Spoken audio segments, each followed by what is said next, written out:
Bakit nga ba mas pinili pa ni Coach Steve Kerr na paglaruin itong si Anthony Edwards kesa kay Jason Tatum? Yan ang ating pag-uusapan sa video na ito. Nag-decide niya itong si Coach Steve Kerr na ibangko itong si Tatum mga buddy laban sa Serbia. At marami nga ang hindi sumang-ayon sa naging desisyon ni Coach Steve Kerr.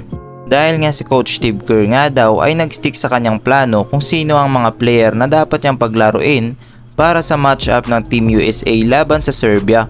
At mahirap nga daw iyon dahil maraming magagaling na players sa Team USA at nahihirapan daw siya kung sino sa kanila ang mga player na dapat niyang paglaruin.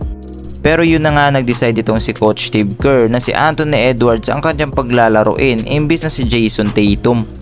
At sa desisyong iyon marami ang umalma dahil ang sabi ng ilang mga fans na dapat nga daw ang NBA champ na si Jason Tatum ang kanyang pinalaro kaysa kay Anthony Edwards na maalat nga sa laro laban sa Serbia. Dahil itong si Anthony Edwards ay isang ball dominant at isolation heavy naman na laro na karaniwan sa kanyang laro sa Minnesota Timberwolves. Sa Team USA, hindi siya nakapag-adjust ng maayos sa ganitong estilo. Dahil iba nga ang kanyang posisyon sa Team USA na nagdulot ng kahirapan sa pagbuo ng tamang pagkakaugnay sa koponan. Ang kanyang kahirapan sa pag-angkop ng sistema ng Team USA at ang kanyang hindi pagiging epektibo sa laban ay nagbigay ng problema sa kanilang performance laban sa Serbia. Dagdag pa dito ang 3 point guard ng Team USA sa kanilang lineup ay na-outmatch ng Serbia at kahit natambakan na ang Team USA ay hindi pa rin pinalaro si Jason Tatum.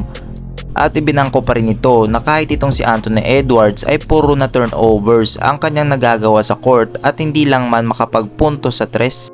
Coach Steve Kerr nga ay hindi pa rin nag-iba ng rotation ng player mga buddy. Imbis palitan niya si Anthony Edwards ng player na 6'8" versatile defender katulad ni Jason Tatum na isa sa best rebounder sa kanilang roster sa Team USA.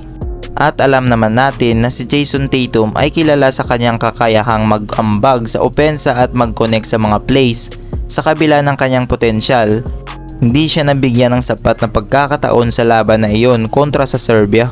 Isa sa mga pangunahing dahilan kung bakit ibinangko ni Coach Steve Kerr si Tatum ay ang pagnanais ni Coach Steve Kerr na magbigay diin sa isang sistematikong diskarte na maaaring hindi angkop sa estilo o gameplay ni Jason Tatum sa mga oras na iyon, o ang pag-focus sa ibang manlalaro na mas akma sa plano ng laro.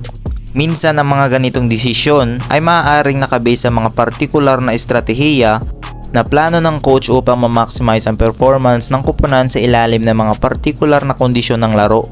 Kayo mga buddy, ano ang masasabi nyo sa naging desisyon ni Coach Steve Kerr na pagbangko kay Jason Tatum? Mag-comment lang sa baba at don't forget to subscribe mga buddy bilang suporta. Maraming salamat.